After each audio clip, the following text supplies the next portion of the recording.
Le projet d'appui aux micro, petites et moyennes entreprises a permis la création de 1938 emplois et 1210 nouveaux produits mis sur le marché.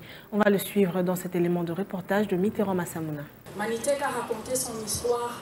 C'est un poème made in Congo qui décline avec fierté l'offre proposée par des entrepreneurs congolais, fruit du projet d'appui au développement de micro, petites et moyennes entreprises, PADEM-PME.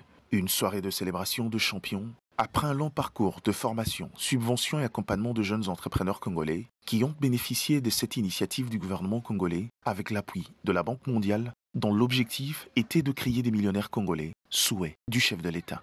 Grâce à l'autorité provinciale, Congo central, on vient d'installer l'antenne du guichet unique à Matadi. Parce que la province, comprenant le problème, a offert un bâtiment qui a permis au projet PADEM-PME d'installer en collaboration et en accord avec le guichet unique de Kinshasa, la direction générale, d'installer un guichet unique à Matadi. Des efforts d'abord fournis par les partenaires de ce projet, à qui on a remis des trophées d'excellence pour le travail abattu.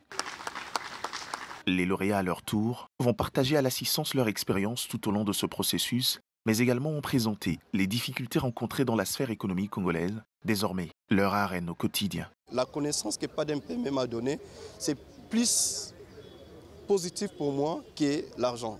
Aujourd'hui, pour avoir un marché dans une entreprise publique, ça demande l'attestation fiscale. Les marchés peuvent être là pour une semaine, mais l'attestation fiscale, quand tu arrives à la DGI, ça prend 3 mois, parfois 1 mois, et tu perds déjà les marchés. Et si, sur ces points, le gouvernement congolais peut aussi nous aider pour que nous puissions quand même être à la hauteur de répondre à ces marchés. Nous avons entendu parler du programme et on a postulé. Et l'idée, c'était de pouvoir nous permettre de moderniser notre production, ce qui a été le cas. Nous avons reçu les fonds et nous avons pu mettre sur pied une usine moderne de production d'arachide.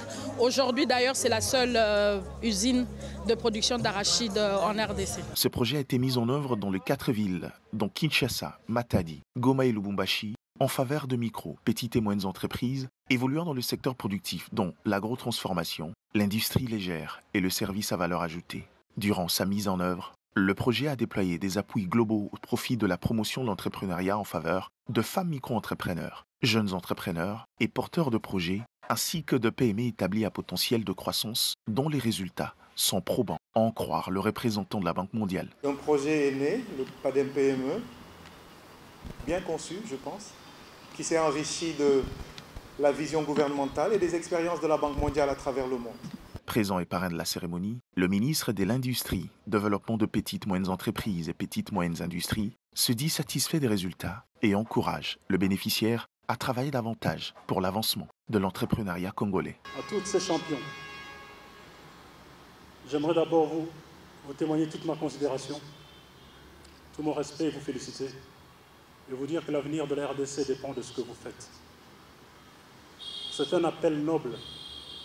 Le chemin est long, il est difficile, il est rempli d'embûches. Il n'y a rien qui va vous empêcher d'atteindre vos rêves les plus fous. Avec un total de 960 jeunes entrepreneurs subventionnés et 430 PME financés, le PADEM-PME laisse place au projet Transform qui sera lancé dans le prochain jour et va s'employer dans 7 provinces. Question de pérenniser cette dynamique qui se veut un levier important dans la création de la classe moyenne congolaise.